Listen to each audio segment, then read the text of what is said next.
अवधूत चिंतन श्री गुरुदेव दत्त। तो महासुखाचा निमथा पावे या पुस्तकातला निमता पावे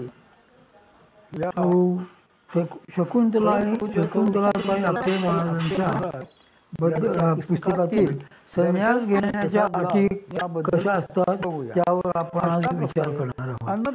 संन्यास घेण्याच्या यासाठी आपल्याला संन्यास घेणे म्हणजे काय हेही जाणून घेतले पाहिजे। जर प्रत्यक्ष व्यवहारातून वर्ण आश्रम व्यवस्थेप्रमाणे शास्त्रोक्त पद्धतीने संन्यास घ्यायचा असेल तर त्यासाठी देखील विशिष्ट पात्रता आवश्यक असते। शास्त्रांनी स्त्रीला प्राधान्याने संसार करायला सांगितला आहे आणि जर का एखाद्या स्त्रीला संन्यास घ्यायचा असेल तर तिने पहिल्यापासून संन्यस्त वृत्तीने राहिले पाहिजे। तशी तिची वृत्ती मुळातच जर असली तरच तिला पुढे संन्यास घेण्याची परवानगी आहे। पण पुरुष मात्र ज्या क्षणी त्याला आतून वैराग्य येईल अशा क्षणी केव्हाही संन्यास घेऊ शकतो। संन्यासाकरिता अगोदर खरे वैराग्य स्त्री संपादन करणे हेच मुख्य आहे। श्री एकनाथी भागवतात असे सांगितलेले आहे की आश्रमात जाता वैराग्य संन्यास ग्रहणता। ह्याप्रमाणे एका आश्रमातून दुसऱ्या आश्रमात क्रमाने जातच वैराग्य संपादन करून मग संन्यासाचे ग्रहण करावे। आता तुम्ही म्हणाल की संसार करणारा माणूस सुद्धा उठून जाऊन संन्यास घेऊ शकतो का? तर घेऊ शकतो। एखाद्या विरक्त झालेल्या पुरुषाला त्याच्या आईची आणि पत्नीची परवानगी जर असेल तर असा संन्यास केव्हाही घेता येतो। मात्र श्री एकनाथी भागवताच्या 18व्या अध्यायात श्री भगवंत उद्धवांना या संदर्भातला सामान्य नियम सांगताना असे म्हणतात की ऐसे शरीर झाले या क्षीण अल्पही वैराग्य झाल्या जाण करावे संन्यास ग्रहण कर्माचरण यथाशक्ती। अशा प्रकारे आयुष्याच्या 4थ्या भागात शरीर क्षीण झाले असता आणि थोडे वैराग्य उत्पन्न झाले असता संन्यास ग्रहण करून यथाशक्ती कर्म करत असावे। संन्यास धर्माचे मुख्य लक्ष वर्णाश्रम प्रेमाने ते अन्न ग्रहण केले। विविध धर्माचे पालन करणाऱ्या सज्जनांकरिता शास्त्रांनी हा साधारण नियम जरी असे सांगितला असला तरी वैराग्य उत्पन्न झाले असता आयुष्याच्या कोणत्याही भागात संन्यास ग्रहण करण्यास शास्त्रांनी परवानगी दिलेली आहे।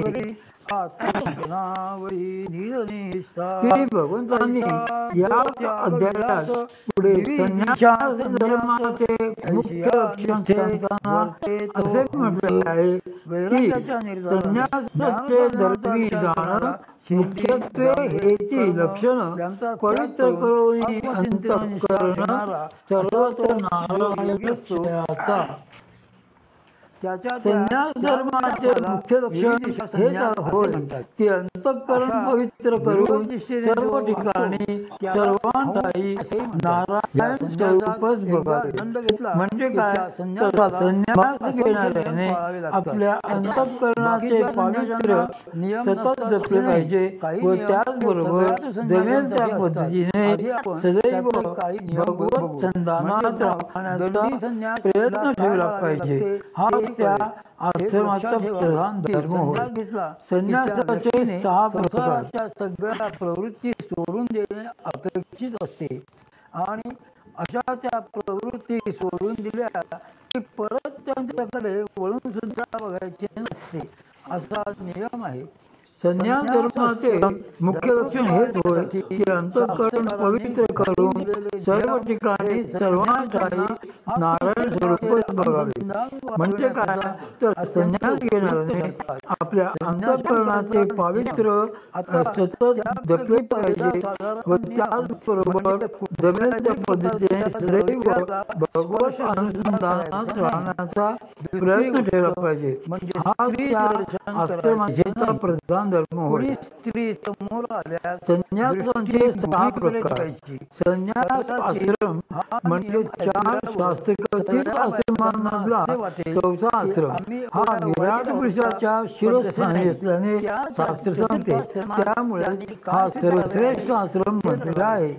गाढस्थ पुरुषाच्या चरणी ब्रह्मचर्य हृदयस्थानी वक्षस्थळी वसती वनी शिरोमणी संन्यास.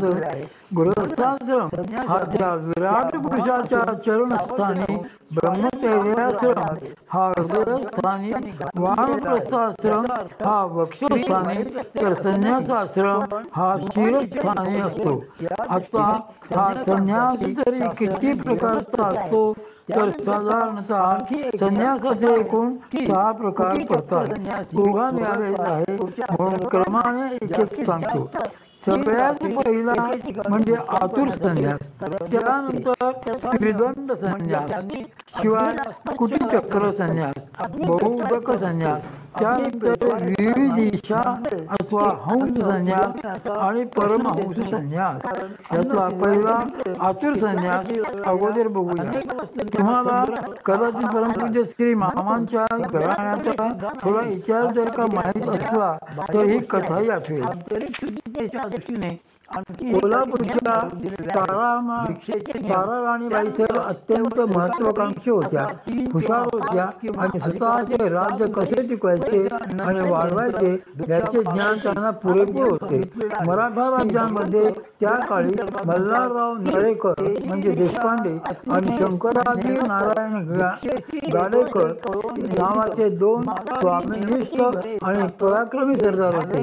त्या दोघांची अतिशय गाढ मैत्री होती. त्यातील मल्हारराव देशपांडे हे परमपूज्य सद्गुरू श्री मामांच्या घराण्याचे पूर्वज म्हणजे मूळ पुरुष आहेत. शंकराजींचा आतुर संन्यास. शाहूराजे दिल्लीहून महाराष्ट्राला परतल्यानंतर गादीसाठी त्यांच्या विरोधात जाऊन ताराराणींनी कुटील कारस्थान आखले. मल्हारराव मोहिमेवर असताना त्यांनी गोड बोलून छत्रपती संभाजी महाराजांच्या सभेतील मुत्सद्दी व सचिव म्हणून गाजलेल्या शंकराजी नारायण कर्वी स्वामीनिष्ठेची शपथ घेऊन त्यांना आपल्या पक्षात सामील करून घेतले. खरे तर ते दोघेही मित्र मराठी राज्याचे अस्सल वारस श्रीकृष्ण शाहूराजांना पाण्यात मानत असल्यामुळे शंकराजींपुढे मग मोठा प्रश्नच पडला.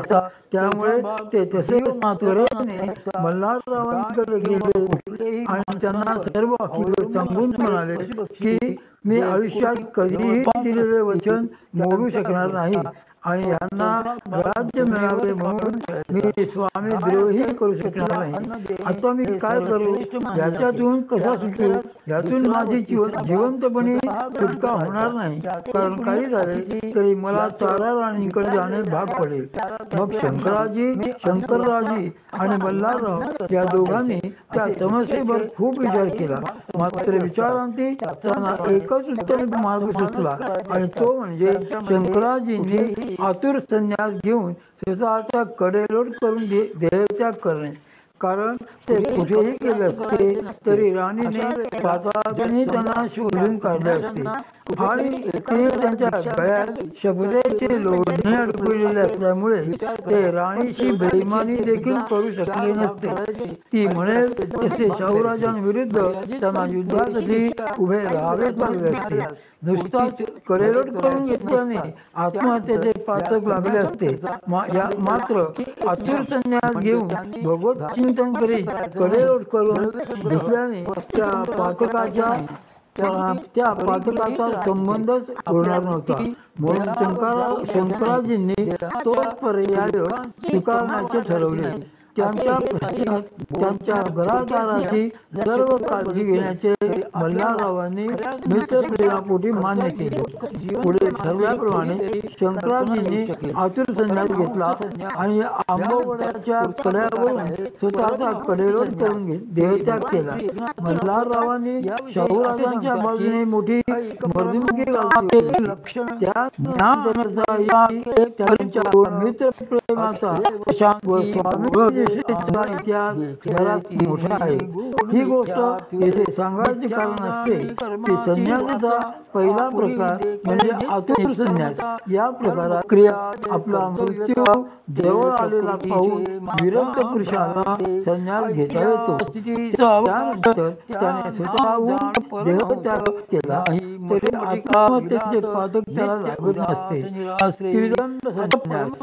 आता यानंतरचा दुसरा संन्यास प्रकार म्हणजे त्रिदंड संन्यास. मौन अथवा नामस्मरण हाच वाग्दंड, प्राणायाम हाच देहदंड आणि संकल्प विकल्प क्षीण करणे हा मनोदंड हे त्रिदंड होय. श्री भगवंत म्हणतात असे हे तिन्ही दंड केवळ वेरुदंड ग्रहण तेने संन्यासत्व नगरे जाण देह विटंबन दंपार्थ. हे तिन्ही दंड नसता केवळ कळकाचा दंड हाती घेतल्याने काही संन्यासत्व घडत नाही. दंभांकरता संन्यास घेणे ही तर केवळ देह विटंबना होय.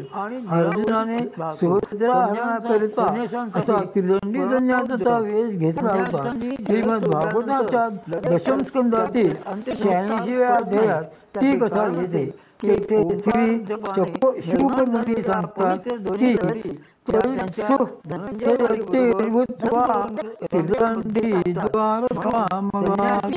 म्हणून श्री ज्ञानेश्वरीच्या 10व्या अध्यायात श्री भगवंत अर्थाला असे म्हणतात की संन्यासी तुवा होई मजनी सोरोनी माझी भगिनी. संपन्न करणारी माणसे ही वेगळी व त्यात निष्णात कुटीचक्र आणि बहुचक्र संन्यास. त्यानंतरचा प्रकार म्हणजे कुटीचक्र संन्यास. श्री एकनाथाने भागवतात श्री भगवंत सांगतात की कर्मत्यागोनी झाला संन्यासी ज्ञान ध्यान नाही मानसी अन्नादी स्वग्रामवासी कुटीचक्र त्यासी बोलिजे. कर्म टाकून संन्यासी झाला पण मनामध्ये श्री भगवंताचे ध्यान नाही आणि आत्मज्ञानही नाही. शिवाय अन्नासाठी आपल्या गावीच राहतो त्याला कुटीचक्र असे म्हणतात. या प्रकारामध्ये एका ठिकाणी कुटी बांधून राहायला परवानगी असते. या संन्यासात जरी कुटी बांधून एके ठिकाणीच राहिले तरी सुद्धा कशाचाही संग्रह करण्याची परवानगी मात्र नसते. कारण शास्त्रानुसार कोणीही संन्यासी कशाही संग्रह करू शकत नाही. अगदी अन्नाचा संग्रह सुद्धा तो करू शकत नाही. त्याने रोज शास्त्रपूत भिक्षा मागणे हे शास्त्रांना अभिप्रेत असते. असा हा कर्मत्याग करून होणारा कुटीचक्र संन्यास. त्यानंतर येतो तो बहुदूत संन्यास. श्री एकनाथी भागवतात श्री भगवंत याविषयी सांगतात की नाही वैराग्य वरिष्ठ न दिसे ज्ञाननिष्ठा श्रेष्ठ अतिशयसी जो कर्मिष्ठ बहुदक ज्येष्ठ त्यासी म्हणाली. निश्चिम वैराग्य नाही, ज्ञानावरील पूर्ण निष्ठा नाही आणि कर्मच मात्र अतिशय तोच बहुदकामध्ये श्रेष्ठ मानला जातो. ओंकाराचा उच्चारपूर्वक जप करायचा नसतो. संन्याशांना ओंकाराचा तसा जप त्यांच्या दीक्षा गुरूंनी विधीपूर्वक आणि सहहेतुकच केला असतो. आता संग्रह करतो त्यानंतर येतो तो बहुदक संन्यास. श्री एकनाथी भागवत श्री भगवंत या श्री शंकरात की नाही वैराग्य वरिष्ठ न दिसे ज्ञाननिष्ठा श्रेष्ठ अतिशयसी जो कर्मिष्ठ बहुदक ज्येष्ठ त्यासी म्हणती. निश्चिम वैराग्य नाही, ज्ञानावरही पूर्ण निष्ठा नाही आणि कर्मठ मात्र अतिशय तोच बहुदकांमध्ये श्रेष्ठ मानला जातो. परिव्राजक श्री महाराज बहुउदक या शब्दाचा आणखी एक अर्थ म्हणजे बहुउदक अनेक ठिकाणचे उदक सेवन करणे म्हणजेच नाना तीर्थस्नानांना जाणे हा संन्यास घेतल्यानंतर सतत भ्रमण करावे लागते. तसे भ्रमण परमपूज्य श्री टेंबे स्वामी महाराजांनी देखील केले होते.